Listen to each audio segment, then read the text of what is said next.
우리 하나님 앞에 기도드리겠습니다. 전능하신 하나님 아버지, 올해는 여러 가지 우한폐렴, 또 여름도 빨리 오고 더위도 아버지 하나님 심해진다고 뉴스에서는 나옵니다. 여러 가지 어려운 일들, 여러 가지 많은 것들이 우리 삶 속에 아버지 하나님이여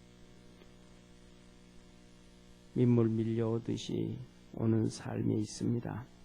전 세계가 요동을 치고 있습니다. 우리 사랑하는 모든 믿음의 성도들, 이러한 상황 가운데서 믿음 잘 지키게 하옵시고, 기도와 찬송과 예배와 주님 의지하는 손 붙잡고 승리하는 축복의 성도들 되게 하옵소서. 구원의 역사가 이루어지게 하옵시고, 우리 사랑하는 모든 평강교회 성도들, 아버지 하나님, 이 우한폐렴으로 인해서 주일 예배도 이렇게 참석하지 못하는 성도들이 있습니다. 하나도 믿음 떨어지지 않게 하시고 주님 바라보며 승리하게 하옵시고, 오히려 이 계기를 통해서 매일마다 또 이틀에 한 번씩 우리 성도들에게 새벽 예배를 말씀 보냅니다. 그 말씀 듣고 다시 한번 기도하고 믿음으로 승리하는 우리 축복의 성도들 되게 하옵소서. 오늘도 주님께서 말씀으로 함께 하시사 주의 거룩한 역사로 함께 하옵소서. 예수님의 이름으로 기도드립니다. 아멘. 오늘부터는 베드로서 같이 하나님 말씀 봅니다. 베드로전서 1장 1절부터 2절까지 우리 같이 한 목소리로 앞에 우리 말씀 보면서 같이 합독하겠습니다.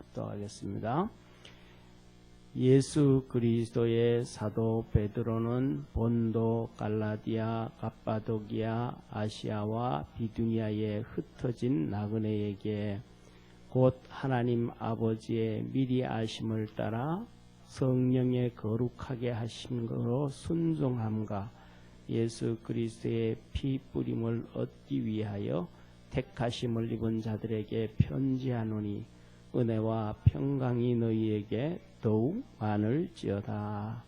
아멘. 자, 우리 옆에 있는 성도들하고 한번 인사합시다. 믿음으로 이깁시다. 아멘. 우리 믿음으로 이기는 우리 축복의 성도 되어지기를 축원합니다. 오늘은 베드로전서 1장 1절에서 2절. 전사님, 혹시요 바탕화면에 내 이름에 들어가면 지도 하나 내가 아까 그걸 안 챙겨놨는데 한번 있는지 한번 체크 한번 해봐 주세요. 예루살렘을 중심으로 해서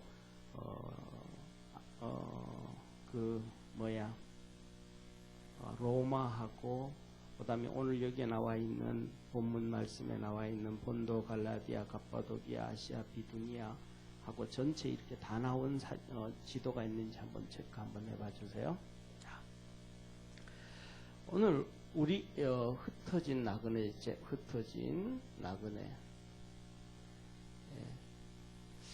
제가 이렇게 있다가 보면 우리 의식 구조가 정말로 안 바뀌는 것을 깨닫게 되어지는데 뭘 느끼냐 하면 정말로 제가 참 뭐랄까 좋아하는 목사님이에요. 참 좋아하는 목사님인데 그 목사님 공부도 정말 잘해요. 신학 공부도 하고 신학적인 것도 있고 뭐도 참 많이 있는데 이런저런 얘기하다가 보면 오늘 여기 본문 말씀에서도 우리 성도들이 성경책을 읽다고 나그네 그러면 무슨 생각이, 성도라는 생각이 들어요. 진짜 우리가 가지고 있는 나그네의 개념, 그 나그네의 개념이 들어와요. 읽으면 그냥 세상적인 나그네 개념이 그냥 들어오잖아요. 성경에서 보면 나그네 대접하기를 잘하고 이런 얘기 나오셔요. 디모데전서 3장에 감독이 되려 하면 나그네 대접하기를 잘하고 그렇게 나온단 말이에요. 그러니까 우리가 이 성경에서는 여기서 나오는 성경에서 나그네는 세상 사람들을 얘기하고 세상적인 나그네를 의미하는 게 아니고 성도를 의미하는 거예요. 나그네는 누구라고요? 예, 나그네는 성도를 얘기하는 거예요. 나그네는 성도를. 그래서 아브라함부터 시작해서 전부 다 그들은 뭐라 그래요? 하나님이 나그네라 그러잖아요. 나그네. 그래서 베드로도 히브리서에 보면 본향으로 히브리서 11장에 본향으로 가려 했더라면 갈 길이 있었지만 참 본향을 사모함으로 그가 사는 곳이 나그네라는 거예요. 그래서 야곱도 나그네 얘기하고 그다음에 우리가 잘 아는 요셉도 그러고 이스라엘 백성이 애굽에 가 있다고 오는 것도 나그네. 우리 삶이 나그네라는 거예요. 하나님이. 이 땅이 우리가 사는 영원한 집이 아니고 진짜 가야 될 본향은 하나님의 나라 천국. 할렐루야. 거기가 진짜라는 거예요. 그래서 우리는 전부 다 뭐로 사는 거라 그래 하나님이요? 예, 나그네로 산다는 거예요. 나그네. 그래서 우리의 소망은 주님께 있고 소망은 하늘에 있음을 믿으시길 바랍니다. 그래서 옆에 있는 분하고 인사 한번 합시다. 나그네로 승리합시다. 아멘. 자, 나그네. 그래서 오늘은 흩어진 나그네 베드로서가 나오는데 여기 들어가기 전에 우리는 이렇게 볼 때 성경을 보면서 오늘은 조금 여러 성도님들이 듣기에는 좀 따분하고 좀 딱딱한 신앙 얘기를 조금 해야 될 것 같아요. 그러니까 성경이 몇 권 있어요? 성경이 66권 있잖아요. 그죠? 그런데 구약이 몇 권? 39권, 신약이 27권. 그런데 이 성경을 보면서 우리는 잡아요. 예를 들면 텔레비에서 이렇게 보다 인터넷에서 보고 텔레비에서 보다 보면 성령 수술 중독 걸린 사람이 있어요. 그쵸? 그 사람이 뭐 하려고 한 거예요? 예, 그렇죠. 이뻐지려고 한 거예요. 이뻐지려고. 그런데 성령 수술을 해서 하고 또 하고 또 해도 이뻐져요? 안 이뻐져요? 나중에는 중독이 걸려가지고 막 이상해지고 피부도 이상해지고 그러잖아요. 그걸 보고 무슨 얘기를 하는 거냐면 원판 불변의 법칙이라는 거예요. 무슨 불변의 법칙? 예, 원판 불변의 법칙이라는 거예요. 쉽게 말하면 얼굴만 뜯어 고쳐서 예뻐지는 게 아니고 몸 전체에 있는 하나님이 밸런스를 만들어 주신 거예요. 아멘. 자, 그래서 뭐냐면 어느 한 순간을 이렇게 해도 안 되더라 이 말이에요. 몸 전체가 있다. 그 말은 몸 전체가 있듯이 성경 66권 전체가 있다 이 말이죠. 이 전체에서 성경은 이거는 이런 구도구나, 이거는 이렇구나, 이거는 이렇구나. 쉽게 말하면 머리는 위에 있고 팔은 어깨에 붙어 있고 다리는 이 밑으로 있고 이 구도를 좀 알아야 돼요. 성경을 보면서도 이것들이 어디에 있구나, 어떻게 되어져 있구나라는 이 구도를 조금은 알아야 돼요. 그래서 오늘은 꼭 구도를 조금만 말씀을 드릴게요. 자, 봐요. 구약 성경에서는 우리가 기본적으로 모세 오경이라 그래요. 모세 오경. 그 다음에 모세 오경 밑에서는 역사서라 그래요. 그 다음에 그 밑에는 뭐라 그래요? 시가서라 그래요. 그 다음에 밑에는 선지서라 그래요. 자, 모세 오경은 우리 잘 알잖아요. 그쵸? 창세기, 출애굽기, 레위기, 민수기, 신명기. 이 성경은 율법서라 그래요. 율법서. 이거는 다른 말로 하면 신약에 오면 복음서가 되는 거예요. 복음. 그리고 역사서는 이때부터 시작해서 사사기부터 시작해서 어디까지 나가냐 하면 거의 다 나가는 거예요. 욥기 전까지 나가는 거예요. 시가서는 욥기부터 시작해서 욥기, 시편, 전도, 아가 이렇게 나가는 거예요. 그리고 나머지 선지서 전부 다 나가는 거예요. 이사야부터 시작해서. 그래서 이 선지서도 두 가지가 있는데 대선지서와 소선지서가 있어요. 대선지서와 소선지서는 뭐냐 하면 대선지서 같은 경우에는 정말로 사역을 길게 많이 그리고 글을 선지서를 많이 쓴 걸 그냥 간단하게는 책이 두꺼워서 대선지서다 그러는데 책이 두꺼운 만큼 그들은 사역이 기간이 길어요. 그리고 사역이 많이 해요. 그리고 큰 사역을 해요.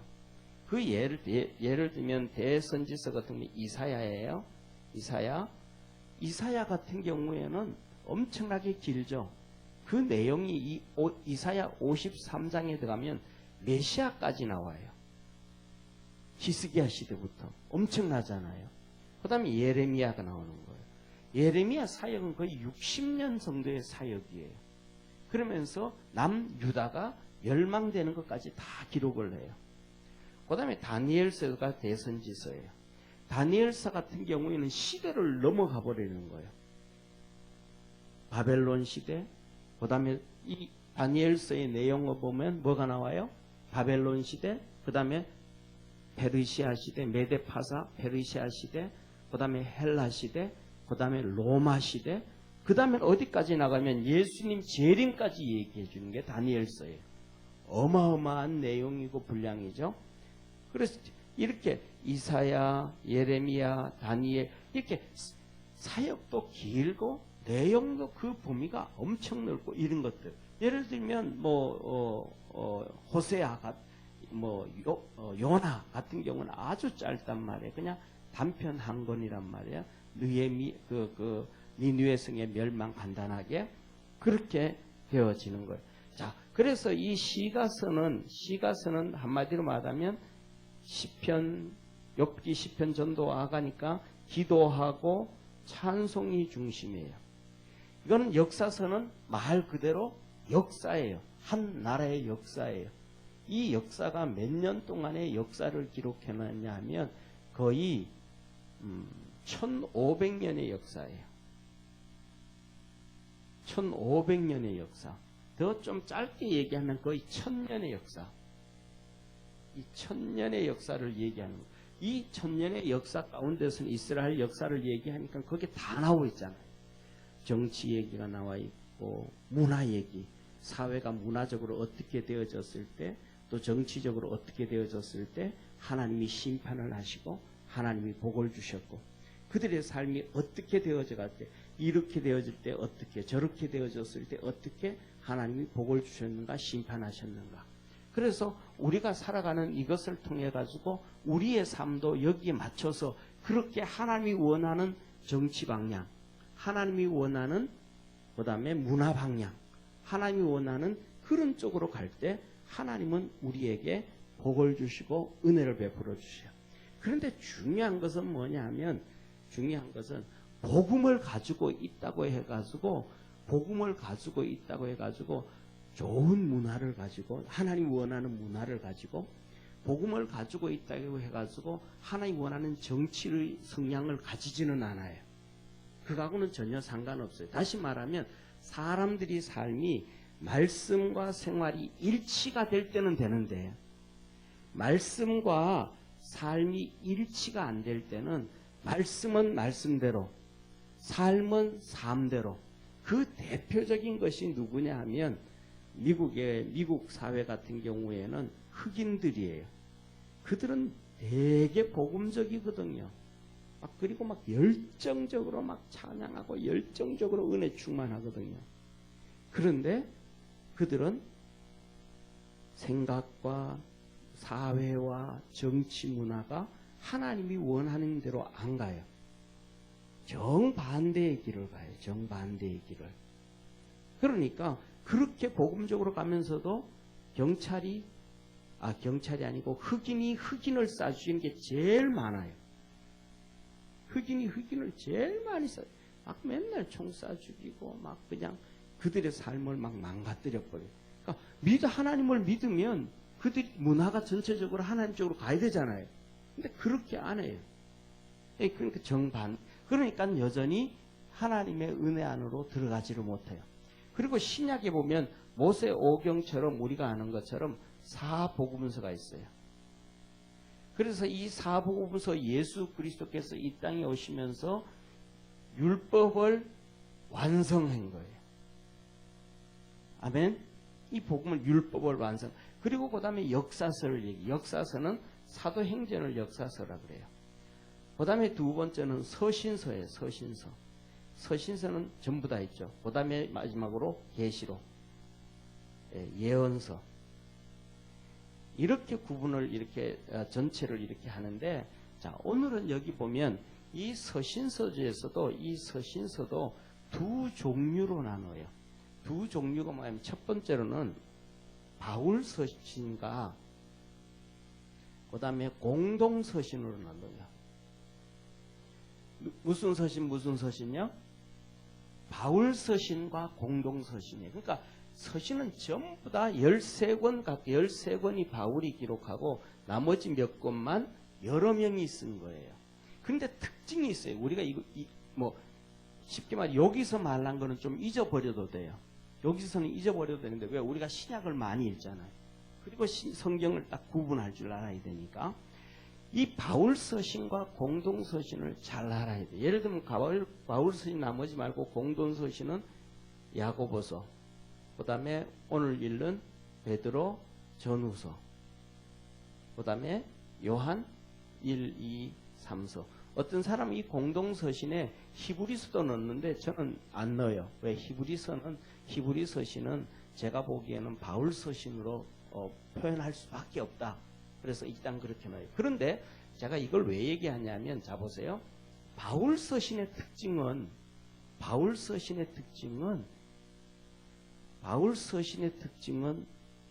성화예요. 뭐예요? 성화예요. 거룩, 성결, 이게 핵심이에요. 그러니까 이 말은 무슨 말이냐면, 우리가 교회가 고린도 교회에 문제가 있어요. 그러면 성화되고 거룩한 거예요? 그렇지 않은 거예요? 그렇지 않은 거잖아요. 그러니까 이거는 바울 서신은 이 말로 하면 이거는 신학적 표현이라 그러면, 현실적 인문학적 표현을 한다면 치료 서신이에요. 무슨 서신요?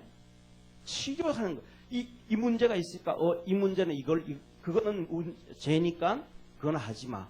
이건 이렇게, 저거는 저렇게. 현실의 문제를 뭐 하는 거예요? 치료하면서, 그거는 죄다, 그거는 잘못됐다 얘기하면서 그 교회, 그 성도들을 거룩하게 하고 성화시켜가는 거예요. 할렐루야. 그런데 특징이, 이 공동서신은 그거하고 전혀 달라요. 이 바울 서신도 교회에다가 쓴 서신인데, 이 공동 서신의 특징은 교회에다가 썼지만은 특징이 성도들에게 쓴 거예요. 뭐 같은 맥락이지만 좀 더 개인적이다 이 말이에요. 바울 서신은 교회 중심의 메시지라고 하면, 요거는 성도 개인 메시지에 높다 이 말이에요. 무슨 말인지 이해가 되죠? 그래서 이게 뭐냐 하면, 기록되어진 연대와 맥을 같이 해요. 쉽게 말하면 바울 서신은 AD 60년 이전에 거의 기록돼요. 바울 서신은 60년 이전에, 60년 이후에 기록되어지는 것은 우리가 잘 아는 것처럼 바울 서신 중에서도 목회 서신이라고 하는 디모데전서, 디모데후서, 디도서예요. 그거는 목회 서신이니까 이제 사도 바울이 죽고 난 다음에 그 뒤에 모든 교회를 이끌고 가고 주의 종들을 이끌어갈 디모데와 디도한테 쓰는 거니까 마지막 메시지는 그거는 빼놓고 나머지는 이런 거예요. 그런데 이 공동서신은 AD 62년 이후에 기록되어진 거예요. 그러니까 62년 이후에 기록되어졌다는 얘기는 보세요. 뭐 학자들마다 사람마다 조금씩 다 차이가 나는데 64년에 우리가 잘 아는 이 네로 황제 있잖아요. 네로 황제가 로마에 불을 지르고 이것을 기독교인으로 했다고 하면서 이때부터 핍박이 시작하는 거예요. 네로 황제 이때부터 기독교의 핍박이. 그러니까 64년 기점으로 해서 본격적인, 그전에도 핍박이 너무 많았는데 그전에도 사도 바울이 감옥 들어가고 이런 것들 너무 많이 봤잖아요. 그렇죠? 그런데 그 감옥 들어가고 그것은 이 64년 이후부터는 심각해지는 상황이고 생각하는 상황이고 이전부터도 핍박이 있었어요. 그러니까 이 60년 기점으로 보면 이전에는 기독교에 대한 핍박과 박해가 있었는데 좀 작았다라는 거예요. 그리고 이후부터는 핍박과 박해가 이때부터 시작해서 313년까지 약 250년 동안 250년 동안 상상을 초월하는 엄청난 핍박과 박해가 기독교에 찾아오는 거예요. 그러니까 이제는 뭐냐면 이 앞에 있던 성도들은 핍박이 그래도 적잖아요. 그러니까 교회 안에서 신앙생활을 어떻게 할 수 있어요? 잘 할 수 있잖아요. 그러니까 교회 안에서 문제를 치료하고 해서 거룩하고 경결하게 해나가는 반면에 이 공동서신 야고보서, 베드로전후서, 요한 1, 2, 3서 같은 경우에는 엄청난 핍박과 박해 가운데 당해 가야 될 성도들에게 힘을 주고 믿음으로 무장하고 이기라는 메시지예요. 할렐루야. 그러니까 이 바울 서신과 이 야고보서부터 히브리서 뒤에 나오는 야고보서, 그 다음에 베드로 전후서, 요한 1, 2, 3서 달라지는, 좀 이해가, 이렇게 성경의 내용의 구분이 조금 되죠. 그죠? 그냥 읽을 때는 이 구분이 안 되어지는데 이렇게 구분이 되어진다는 걸 이해하고 성경을 읽으면 더 말씀이 가까이 들어가게 되어져요. 자, 그래서 이것을 알고 난 다음에 우리가 오늘 이 성경을 쓰면서 가장 중요한 것 중에 하나가 바로 이런 언제 썼느냐. 첫째, 언제 썼느냐. 그 다음에 두 번째로는 누가 어디서 썼는가. 누가 어디서 썼는가가 정말로 중요해요. 언제, 여기서 언제 누가 어디서 썼는가를 알면 왜 썼는지 목적이 보여지죠. 자, 그래서 오늘 본 말씀, 우리가 이제 베드로서를 보는데 지난번까지 거의 1년 가까이, 1년 됐나 모르겠는데 야고보서를 봤단 말이에요. 자, 야고보서를 한번 보시기를 바랍니다. 야고보서 1장을 한번 볼게요. 야고보서 1장 1절. 자, 야고보서 1장 1절을 한번 볼게요. 자, 한번 같이 읽습니다. 시작.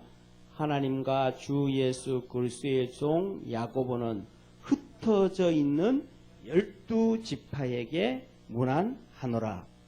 자, 야고보서는, 자, 보세요.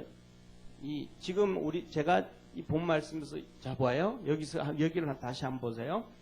62년도에 엄청난 이런 핍박과 박해가 찾아오기 때문에, 박해가 찾아오는 이 성도들에게 이 박해를 이기고 믿음으로 승리하라고 기록한 것이 야고보서, 베드로 전후서, 요한 1, 2, 3서라 그랬잖아요. 그러면 이 야고보서와 베드로 전후서와 요한 1, 2, 3서 이들에게 오는 핍박과 박해, 이 핍박과 박해를 받는데 이들에게 주신 메시지가 이제는 좀 어떻게 다른가를 보는 거예요. 그전에는 전체 크게 볼 때는 바울 서신과 그 다음에 베드로 서신의 그 공동 서신의 차이점을 얘기했잖아요. 바울 서신은 덜 핍박 가운데 있었으니까 교회의 치료를 얘기해 주는 거고, 그 다음에는 이제 큰 핍박 가운데 온다 그랬단 말이에요. 그래서 이 야고보서에 보면 뭐라고 얘기하면 1절에 뭐라고 했어요? 오늘요? 야고보서 1장 1절에 흩어져 있는 12지파. 흩어져 있는 12지파. 12지파는 누구예요? 예, 이스라엘 백성이잖아요. 벌써 이스라엘 백성이 야고보서는 예수님의 동생 야고보거든요. 예수님의 제자 야고보가 아니고, 야고보는 벌써 순교한 지 벌써 30년이 됐고, 예수님의 제자 요한의 형 야고보는 순교한 지 30년이 됐고, 이 야고보는 예수님의 동생 야고보예요. 이 야고보가 예루살렘 교회의 목회자로, 그 다음에 초대교회, 요새로 말하면 총회장으로 그렇게 있는 거예요. 그런데 이 예루살렘에 벌써 핍박과 박해를 통해 가지고 예루살렘에 있는 성도들이 다 흩어져 버렸단 말이에요. 그래서 주일날 오후 예배 때 말씀을 드렸던 것처럼 예루살렘 교회는 크게 두 부류가 있었다 그랬잖아요. 유대파 기독교인, 그 다음에 헬라파 기독교인, 유대 문화 문명을 가지고 있는 기독교, 헬라 문명을 가지고 있는 기독교인들, 이들 전체는 뭔데? 이스라엘 백성인데, 이스라엘 백성이면서도 헬라파 문화 가운데서 출생해서 자라고 예루살렘에 와 있는 사람과 유대 땅에서 그냥 태어나서 자라서 유대인으로 살다가 예수를 믿은 사람이에요. 이 두 파들이 있었는데, 그래서 이 두 파에 문제가 생겨서 직분을 주기 시작하잖아요. 안수 집사를 줬잖아요. 직분을 줬잖아요. 그런데 이들이 3,000명씩 5,000명씩 부흥이 돼서 엄청난 역사를 이루었는데, 이들이 벌써 다 흩어져 버렸단 말이에요. 첫째로는 유대 땅으로 흩어졌고, 그 다음에 두 번째는 전 세계적으로 다 흩어져 버렸단 말이에요. 그러니까 이 흩어져 있는 사람들에게 지금 야고보서를 통해서 하나님이 메시지를 주기를, 앞으로 뭐가 일어날 거니까, 이 62년, 63년경에 이 야고보서가 기록되어진 거니까 앞으로 찾아올 엄청난 큰 박해가 있다. 세계적인 엄청난 큰 박해. 그리고 AD 70년이 되면 예루살렘이 아예 망해버리고 나라가 없어지고 정말로 비참한 어려움에 빠지게 된다. 이 핍박을 얘기해주고 있단 말이에요. 그러니까 이 어렵고 힘든 가운데서 사도 바울이 우리에게 주신, 하나님이 야고보서를 통해서 주신 메시지가 뭐예요?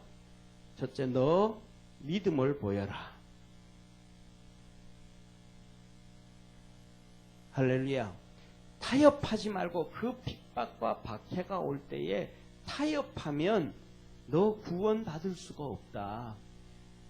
너 믿음을 보여주지 아니하고 어찌 너 자신을 구원할 수 있겠느냐. 너 믿음을 보여라. 그리고 끝에 가서 결론으로 가면 기도와 찬송과 그 다음에 주의 종과 함께 그 어려움을 다 이겨가라는 거예요. 할렐루야. 그리고 이것이 이렇게 끝나고 난 다음에 두 번째로는 오늘 본문 말씀이에요. 두 번째, 오늘은 이 베드로 전서에서 뭘 얘기하고 있어요? 이렇게 얘기한단 말이야. 자, 보세요.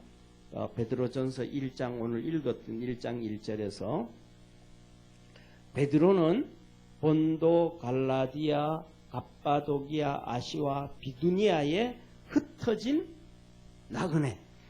베드로 전서는 흩어진 나그네라 그래요. 흩어진 나그네. 이제 성도들이 뭐 한 거예요? 벌써 다 흩어져 버렸단 말이에요. 다 흩어져 버렸단 말이에요. 이때가 베드로 전서를 기록한 시기가, 이때가 보통 64년경이라고 얘기를 해요. 64년경이라고.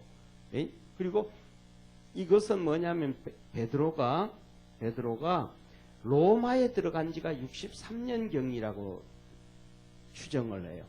63년경에 베드로가 들어가서 64년에 화재 사건을 경험하고 핍박과 박해가 들어오는 거예요. 그때 이 핍박과 박해가 들어올 때 벌써 사도 베드로, 사도 바울, 이 사람들은 이 찾아올 엄청난 핍박과 박해를 먼저 다 알아버린 거예요. 왜? 이때가 됐을 때는 벌써 엄청난 핍박과 박해가 벌써 들어와가지고 벌써 로마에 가 있었더니 로마에 있는 성도들도 벌써 다 많이 흩어졌더라 이 말이에요. 어디로 흩어진 거예요? 아시아로 가버렸더라. 지금으로 얘기하면 터키로 다 벌써 도망가. 로마에 다 있지 못하고 벌써 막 흩어져 버렸더라 이 말. 흩어져 버렸더라. 예.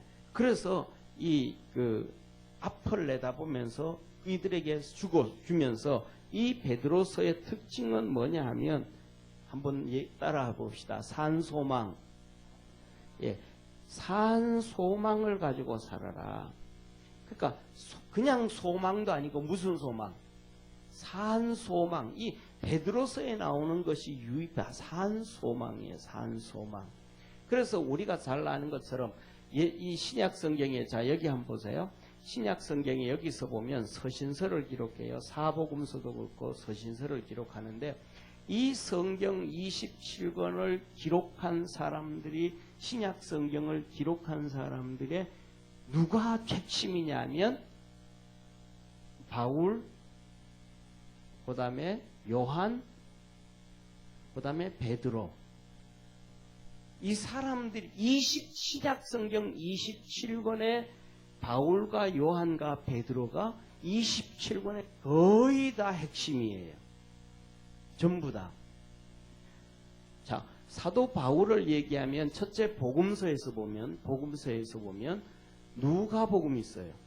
누가복음은 누가는 바울의 주치의로서 바울을 따라다니면서 설교한 것, 그 다음에 남아있던 예수님의 행적들, 기록들을 다 모아서 기록을 해요. 그러니까 누구한테 훈련받은 거예요? 바울한테 훈련받는 거예요. 그리고 이 사도행전도 누가에서 기록되잖아요. 그러니까 사도행전 누가가 바울 아래서 기록이 되어지는 거예요. 그리고 그 다음에 나가서 로마서부터 시작해서 13권, 그리고 히브리서도 바울이 기록했다고 볼 수가 있는 거예요. 쉽게 말하면. 히브리서는 작자 미정이라 그러는데 그 당시에 히브리서 같은 경우에는 신구약을 통달해야 되고요. 신구약만 통달해서 되는 것이 아니고 하늘나라 갔다 와야 돼요. 하늘나라를 갔다 오는데도 그냥 갔다 오면 안 되고 하늘나라 가가지고도 하나님이 구석구석 다 보여주셔야 돼요. 그냥 하늘나라의 구석만 보여줘야 되는 게 아니고 과거에 있었던 것을 보여줘야 되고 그걸 다 보여주셔야 된단 말이에요. 왜냐하면 구약의 모세가 십계명을 받고 그 다음에 성막을 만드는데 성막을 이렇게 하는데 그것을 봐야 돼요. 그리고 유일하게 살렘 왕, 예루살렘의 아브라함 시대의 예루살렘의 왕이 살렘 왕이 멜기세덱인데 그 멜기세덱한테 아브라함이 11조를 갖다 드리고 축복을 받아요. 그때가 소돔을 멸망한 고모라를 멸망한 그 왕들을 멸하고 돌아오는 길이에요. 그런데 그 멜기세덱이 창세기 거기에 아브라함이 11조를 드리고 복을 받았다. 그거 하나만 딱 나와요. 그런데 이 멜기세덱에 대해서는 히브리서에는 자세하게 기록해놔요. 이 멜기세덱은 하나님의 제사장으로서 아비도 없고 어미도 없고 족보도 없고 하나님과 방불한 자로서 그런데 그 하나님의 제사장의 반차 뒤를 이어서 예수님께서 친히 대제사장이 되시고 친히 번제물이 되셔서 단번에 이루셨느니라. 할렐루야. 이 멜기세덱에 대한 것을 알아야 돼요. 그러니까 신학의 구약을 통달하고 하늘나라를 통달하고 이 모든 것들을 다 알아야 된단 말이에요. 그런데 그 하늘나라 천국을 보고 그만한 신학적 깊이와 영적 깊이와 모든 것을 비교하면 신약 성경에서 나오는 인물들 중에서 바울만한 인물이 없는 거예요. 그래서 사도 바울은 고린도 후서의 기록, 내가 아는 한 사람이 있을 때 그는 몸 안에 있었는지 몸 밖에 있었는지 나는 모르거니와 주께서는 아시느니라. 그가 3층 천에 올라가서 희한한 일들을 다 봤으니 말로는 글로는 표현하기 다 쓸지 못한다. 사도 바울이 다 본 거예요. 그러니까 히브리서까지 다 기록이 되어지면 이게 총 몇 권이냐면 13권, 14권, 15, 16권이에요. 바울에 의해서 형성되어진 성경이. 그 다음에 요한복음은 요한복음 1, 2, 3서, 요한계시록 이 5권이 된단 말이에요. 5권. 그쵸? 5권이 돼요. 그리고 베드로 같은 경우는 베드로 전서, 베드로 후서. 그리고 우리가 잘 알고 있는 마가복음. 이 마가가 베드로를 따라다니면서 그 밑에서 기록한 것을 이 마가복음서예요. 많은 사람들은 마가 공동체에서 기록했다는데 마가 공동체가 아니고 여기에서는 마가는 베드로를 따라다니면서 그래서 이 마가복음의 특징은 마태복음, 누가복음, 요한복음에는 안 나타나는 베드로의 그 내적 갈등, 속마음 이것이 마가복음에 그대로 기록돼 나와요. 왜? 마가복음이 어떻게 마가하고 베드로하고 나이 차이는 거의 30살 가까이 나이 차이 나는 거예요. 마가하고는. 그런데 그 어린 마가가 어떻게 베드로의 속마음을 알겠어요? 베드로를 따라서 설교를 듣고 이때는 이런 사건이었다는 걸 할 때 베드로의 자기 속마음을 얘기하는 그 대표적인 것 중에 하나가 뭐냐면 예수님 앞에서 베드로가 주는 그리스도시요 살아계신 하나님의 아들입니다 얘기했잖아요. 그 고백을 하고 예수님께서 베드로를 축복해주고 예수님이 그 다음에 그때 처음으로 내가 예루살렘 가서 장로들에게 죽게 된다. 죽음을 얘기하는 거예요. 십자가의 죽음을 얘기해요. 그리고 부활을 얘기하는 거예요. 그때 우리나라 성경에는 이렇게 얘기해요. 예수님께서 베드로를 꾸짖으시고 너는 하나님의 일보다 사람의 일을 먼저 생각하는도다. 사단아 내 뒤로 물러가라. 이랬잖아요. 그때 베드로가 예수님을 간함해. 우리말로 간하다 이 말은 무슨 말이에요? 참 겸손한 표현이잖아요. 간절한 표현이잖아요. 겸손하고 간절한 모습으로 예수님 그리지 마옵소서 이렇게 기록이 번역이 돼 있다 이 말이에요. 그런데 이 마가복음을 원문을 보면 예수님이 베드로를 꾸짖으시고 이 꾸짖으실 때 단어 에페티메센이라는 단어와 베드로가 예수님의 옷을 잡고 그러지 마옵소서 죽으면 안 됩니다 하고 간할 때 그 단어와 똑같은 단어를 써요. 그러니까 예수님이 베드로를 이 사단아 물러가라 하고 꾸짖을 때 베드로 속마음에는 자기도 똑같이 예수님 뭔 소리를 하냐고 죽으면 안 된다고 같이 예수님을 뭐 했다라는 거예요? 책망했다라는 거예요. 그 표현이 유일하게 마가복음에서만 기록이 돼요. 왜? 마가가 베드로 밑에서 교육받고 훈련되어지고 그 밑에서 그것을 이제 기록했기 때문에 그럴 수밖에. 그러니까 이 성경 전체가 거의 대부분 이 세 명에 의해서 신약 성경이 다 기록되어지는 거예요. 그리고 나머지는 예를 들면 오늘 얘기하는 야고보서. 이거 야고보서는 예수님의 제자 야고보거든요. 예수님의 동생 야고보. 그 다음에 유다서. 이것도 공동서신이에요. 이것도 똑같이 그 예수님의 동생 유다예요. 자, 그래서 이들을 보면 이것이 뭐냐면 베드로와 바울과 요한이 이 세 명에 의해서 성경이 거의 다 기록되어지는데 우리가 잘 아는 것처럼 고린도전서 13장 13절은 뭐예요? 잘 아는 믿음, 소망, 사랑 이 세 가지는 항상 있을 것인데 그 중에 제일은 사랑이라면서 믿음, 소망, 사랑을 얘기하잖아요. 그런데 이 표현이 이 세 명의 성경을 똑같은 것을 이렇게 표현을 다르게 해요. 또. 그래서 바울 같은 경우는 맨날 믿음을 얘기해. 믿음. 믿는 자들의 능력이 나타나고 믿음을 얘기해요. 믿음. 그리고 믿음과 함께 얘기할 때 십자가를 얘기해. 십자가의 도가. 믿는 자에게는 능력이요. 믿지 않는 자에게는 멸망이다. 이 얘기예요.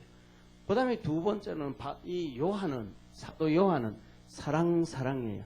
사랑하는 사람은 그 속에 하나님이 계시고 사랑하지 않는 자는 하나님이 계시지 않는다. 구원 못 받았다. 믿음 있으면 구원 받은 것이고 믿음 없으면 구원 못 받았다. 사랑 있으면 하나님이 함께 계시고 사랑이 없으면 하나님이 함께 계시지 않으므로 뭐했다? 죽었다. 십자가의 도에서는 진리라고 표현해요. 진리를 알지니 진리가 너희를 자유케 하리라. 십자가에서 자유를 주고 진리에서 자유를 주는. 할렐루야. 그리고 이 바울 같은 경우에는 산 소망이에요. 소망. 우리가 그리스도 안에서 소망 가운데 살리니 어떤 어려움과 힘든 일과 핍박과 박해 가운데서도 소망을 갖고 살자. 이 소망은 바울은 똑같이 베드로도 똑같이 여기서 믿음을 얘기해요. 믿음으로 소망. 이게 같은 내용인데 이렇게 다르게 표현을 하니까 성경을 읽으면서도 우리가 하나의 핵일점 이렇게 성경을 이해하는데 좀 어려움을 가지고 오게 되어지는 거예요.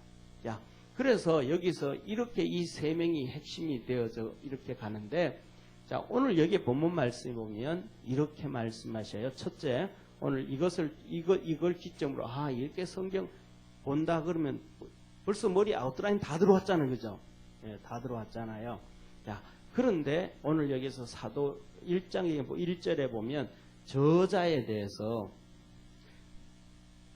베드로라고 그래요. 시몬이라고 쓰지 않고 누구라고 써요? 베드로라고 써요. 왜 베드로라고 써요? 베드로는 시몬이라는 이름은 히브리 이름이고 베드로라는 이름은 헬라 이름이에요. 그러니까 이제 이 베드로는 자기가 이 베드로 서신을 받는 사람들이 누구라는 거예요? 이방인들이라는 거예요. 이방인.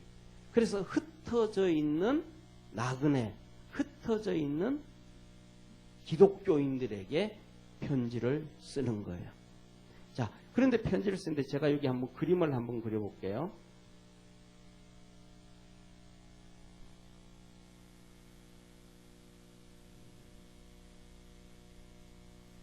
그냥 이렇게 그릴게요. 자, 여기가 로마예요. 여기가 로마예요. 이거 잘못 그렸다.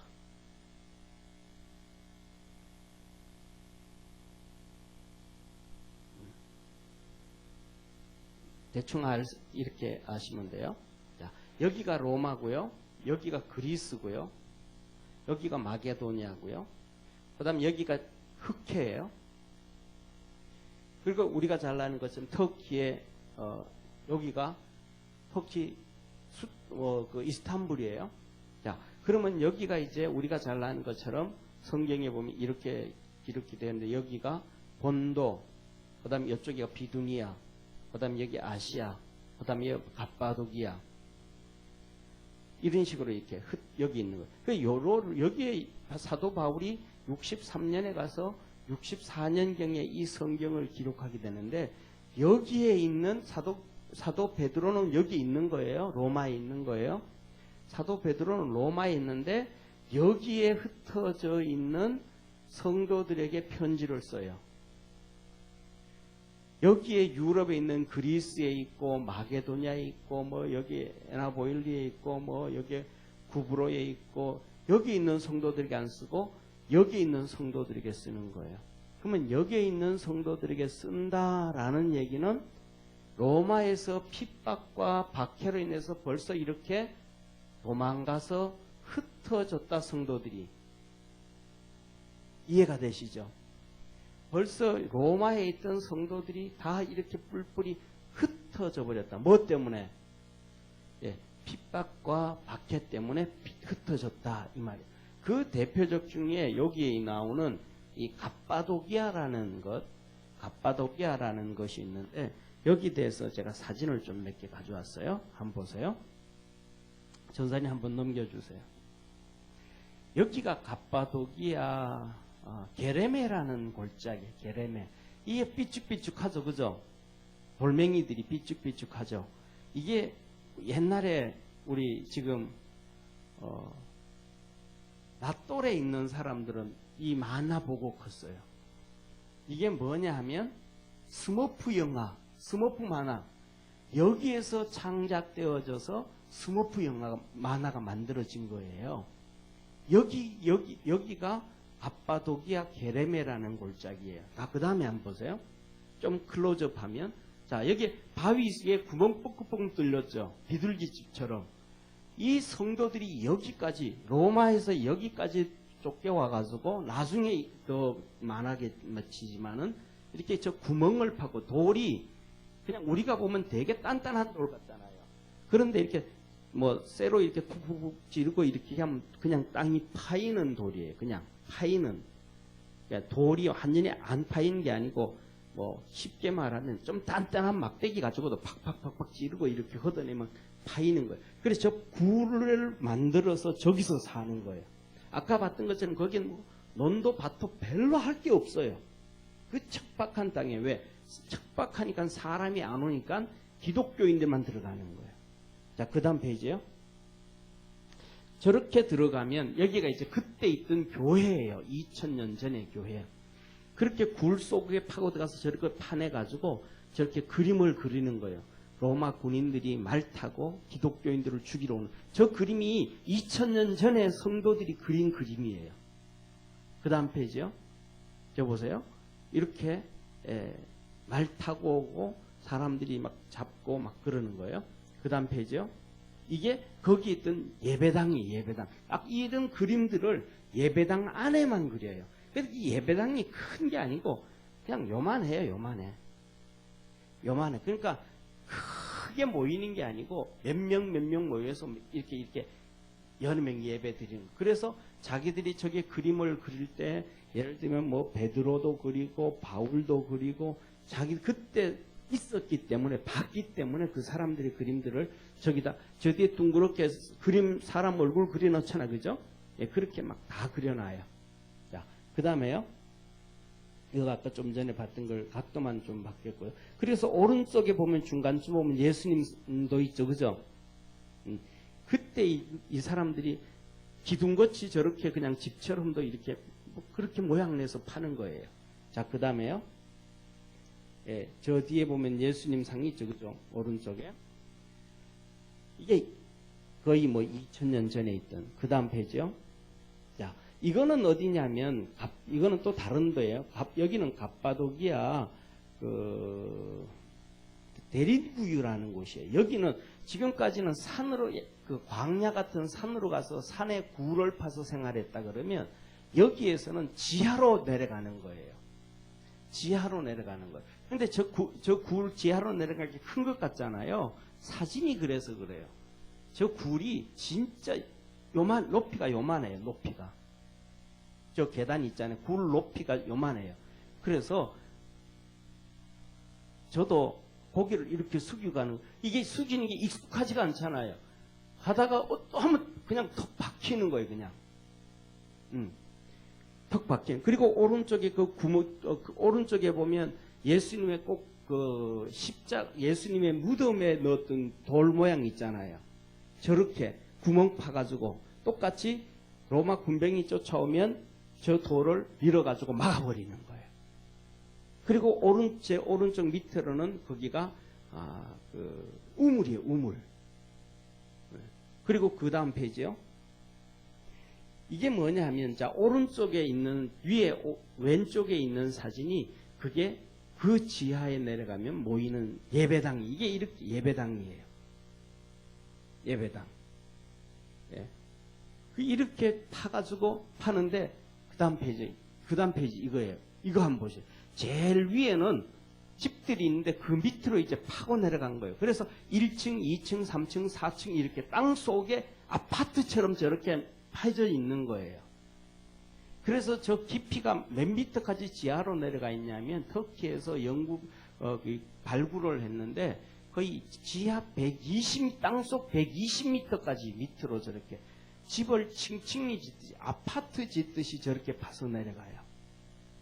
그런데 저렇게 파서 내려가는데 그 밑에 내려가면 저기가 그냥 저기 아니고 한 도시를 이루어요. 적게는 거의 5,000명에서 5만 명에 이르기까지 저런 도시가 하나씩 형성돼요. 그리고 저런 도시에서 땅으로 또 옆으로 이렇게 가면 4km, 8km 굴러 넘어가면 그 옆에 가면 또 저런 도시, 지하 마을이 또 있고, 거기서 또 가면 또 지하 마을이 있고. 그런데 지금 그러니까 발굴은 하나도 발굴은 다 못했는데, 그런 것들만, 그 밑에 있는 것들만 발견한 것만 12개 정도가 발견됐어요. 그러니까 12개 정도가 발견됐으니까, 예를 들면 밑에 5,000명에서 많게는 5만 명까지 사는 저런 한 도시가 형성되어 있었으니까, 예를 들면 3만 명이라 그래도 12개면 36만 명이라는 거예요. 저 지하로. 기독교인들이 박해를 받고 핍박을 받아가지고 저렇게 도망을 가서 이제 이렇게 신앙생활을 하는 거예요. 그러니까 이렇게 많이 되어지는 것은 나중의 일이지만, 이 시작되어지는 것이 바로 베드로전서라는 거예요. 이해가 되시죠? 이 시작이 바로 베드로전서예요. 그래서 본도, 갈라디아, 갑바도기아, 그 다음에 아시아, 비두니아에 흩어져 있는 나그네들에게, 이 세상에는 나그네로 살아가고 저 하늘나라 소망 갖고 믿음으로 사는 사람들에게, 우리가 성도라고 하는데 하나님은 우리에게 나그네라 그러는 거예요. 예, 우리가 나그네 길 잘 살아갑시다. 믿음으로 승리합시다. 자, 그러면서 마지막으로 1분만 말씀을 드릴게요. 마지막으로 우리 2절을 한번 같이 읽겠습니다. 2절. 자, 2절 같이 한번 읽습니다. 시작. 곧 하나님 아버지의 미리 아심을 따라 성령의 거룩하게 하심으로 순종함과 예수 그리스도의 피뿌림을 얻기 위하여 택하심을 입은 자들에게 편지하노니 은혜와 평강이 너에게 더욱 많을지어다. 편지하노니, 수신자.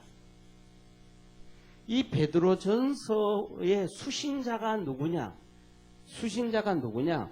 오늘 얘기하는 것처럼 이 비두니아, 본도, 아시아, 갈라디아, 갑바도기아에 흩어져 있는 나그네들인데, 그는 일반적인 무리를 얘기하잖아요. 이들인데 구체적으로 얘기하면 하나님 아버지의 미리 아심을 따라, 뭐예요? 하나님 아버지의 예정에 따라, 예정에 의해서, 예정에 의해, 이 말이잖아요. 하나님의 예정에 의해서 성령의 뭐하고 거룩하게 하심으로 순종함과, 그러니까 성령에 의해서 뭐하는 사람들? 순종하는 사람들. 그러니까 하나님 말씀 그대로 붙잡고 핍박이 오고 어려움이 오고 고통이 와도 그렇게 믿음으로 막 힘들면서 끙끙대면서 달려가는 그 사람들은 그 속엔 뭐가 있다? 성령님이 계시다. 그리고 그 사람들을 하나님이 예정하셨다. 할렐루야. 우리는 살아가면서 그러잖아요. 어려움이 있고 힘든 일이 있고 핍박과 박해가 오고 뭐 하면 이스라엘 백성이 출애굽할 때처럼 불평하고 원망하고 시험 들고 격결로 가고 자기 마음대로 가버리고 불순종하고 이 사람들은 그 속에 성령님이 계시지 않더라. 자기 마음대로 그렇게 해버리더라. 그런데 예를 들면 모세에게 하나님의 신이 있었어요, 없었어요? 있었죠. 성령님이 계셨잖아요. 그러니까 모세가 힘들었어요, 안 힘들었어요? 정말 이스라엘 백성들로 인해서 힘들었잖아요. 그때 모세가 뭐라 그래? 아니, 나는 하나님 돌아가렵니다. 나는 그냥 이스라엘 백성하고 상관없이 내가 살던 미디안 강야로 가서 그냥 내 처자식하고 그냥 편하게 살렵니다. 갑니다. 하고 가버려서 안 갔어요. 안 갔단 말이에요. 예를 들어 하나님이 그에게 여호와의 신을 부어 주시기 전에는 모세가 안 간다고 막 이렇게 핑계대고 저렇게 핑계대고 막 미꾸라지처럼 핑계댔잖아요. 그런데 그 하나님이 그를 신을 부어 하나님의 성령을 부어서 여호와의 신을 부어서 종으로 만들고 보내고 난 다음에는 모세가 안 해요, 그래요, 안 해요? 그러지 않아요. 정말 힘들고 어려우니까 민수기 11장에서 뭐라 그래요? 하나님 내게 은혜를 정말로 많이 베풀어 주셔서 나를 단번에 죽이셔서 이 곤고함에서 벗어나게 해 주옵소서. 자기가 도망가고 불순종하고 뭐 죄짓고 그러지 않고 하나님이 은혜 주셔서 나를 데려가 주십시오. 죽여 주십시오. 이런단 말이에요. 그 속에 누가 있으니까? 성령님이 계시니까. 그러니까 하나님 앞에 끝까지 순종해 가는 거예요. 다시 말하면 여기에 있는 이 성도들이 본도, 비두니아, 그 다음에 아시아, 그 다음에 갑바도기아 일로 도망을 가면서 저 로마에 살던 모든 재산들 다 버리고 도망가는 거 아니에요, 그죠? 빨리빨리 처분할 거 있는 가지고 그 척박한 데가 살면서도 뭐 하고 있다는 거예요. 그렇게 하는 이유는 그들 속에 성령님이 계시더라. 그러니까 우리 속에 성령님이 계신 게 정말로 중요한 거예요. 할렐루야. 내게 성령님이 있는가 없는가는 뭘로 구분할 수 있냐 하면 내가 어려움 가운데 힘든 가운데 핍박 가운데 고통 가운데 내가 가던 믿음의 길을 계속해서 가고 있는가 아니면 옆길로 새는가 이것이 내 속에 성령님이 계신가 안 계신가의 차이점인 거예요. 아멘. 자, 이런 순종하는 사람에게 주셨다. 두 번째로는 예수 그리스도의 피뿌림을 얻기 위하여 택하심을 입은 자들에게 편지하노니 뭐 하는 거예요? 예수 그리스도의 피뿌림, 죄 용서 받았다. 예수 그리스도로 죄 용서함을 받기 위해서 몸부림친다 이 말. 예수 그리스도로 인해서 피뿌림, 우리는 벌써 용서 받았잖아요. 그런데 중요한 것은 이 용서가 끝나버린 게 아니고 앞으로도 우리가 끊임없이 죄 짓고 살잖아요. 앞으로도 많은 죄를 짓고 살 거란 말이죠. 그러면 그때도 예수님으로부터 뭐 받아야 돼요? 용서는 받아야죠. 아담과 하와로부터 지은 죄도 용서함 받아야 되지만 그거는 벌써 우리가 예수님을 믿는 순간 용서함 받았고 할렐루야. 그 다음에 우리가 살아가는 동안 수많은 죄를 짓고 살아가는데 그 죄도 유일하게 예수님으로만 용서받을 수가 있는 거예요. 그래서 그 예수님으로 용서받기 위해서 몸부림을 친다 이 말이죠. 그 사람들이 어떤 사람들이더라? 하나님 앞에 택함을 받은 자다.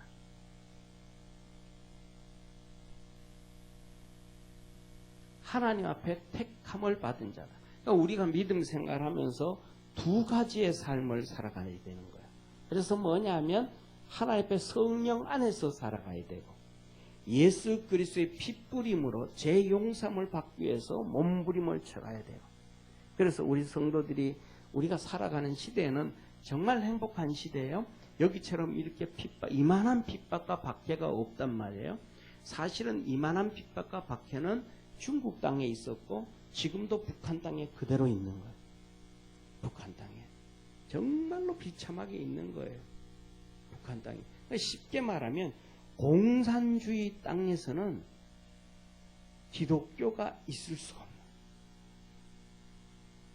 그러니까 그들 전부 다 옛날에는 러시아의 이 소련이죠. 소련의 기독교인들이 박해를 받을 때 보면 그 글들 있잖아요. 정말로 그냥 상상을 초월하는 거예요. 그 지하, 캄캄한 지하에 가면 매일마다 하루에 이 3번씩 이 배를 울려요. 배를 울리면 자기 이 손으로 벽을 긁어야 돼요. 그러니까 그냥 피가 나오는 거예요. 뼈가 그냥 이 시멘트에 긁히는 거예요. 피가 절절 흐르는데 그것을 그러면서 핍박을 받으면서도 믿음을 지켰습니다. 그때. 그러니까 우리는 하나님 앞에 정말로 감사하면서 믿음으로 승리할 수 있는 우리 축복의 성도가 되기를 축원합니다. 그래서 우리가 오늘 이 보면 정말로 이 하나님 베드로서 같은 경우 이 하나님의 말씀은 우리가 생각하는 그냥 단순한 그게 아니고 정말로 이 어려움 받던 성도들이 믿음으로 살아가라고 준 메시지인데 그 말씀을 듣고 정말로 로마에서 도망왔던 그 기독교인들이 믿음으로 승리했다. 이 말씀대로 그렇게 산 소망으로 살았다. 그 얘기입니다. 우리 기도하겠습니다. 전능하신 하나님 아버지, 우리 모든 믿음의 성도들도 하나님께서 말씀해 주신 초대교회 성도들처럼 믿음으로 이겨가게 하옵시고 마음속에 심령 속에 성령님 함께 하셔서 모든 어려움들 다 이기도록 그래서 하나님 앞에서 멋있는 꽃을 피우도록 축복하옵소서. 예수님의 이름으로 기도드립니다. 아멘.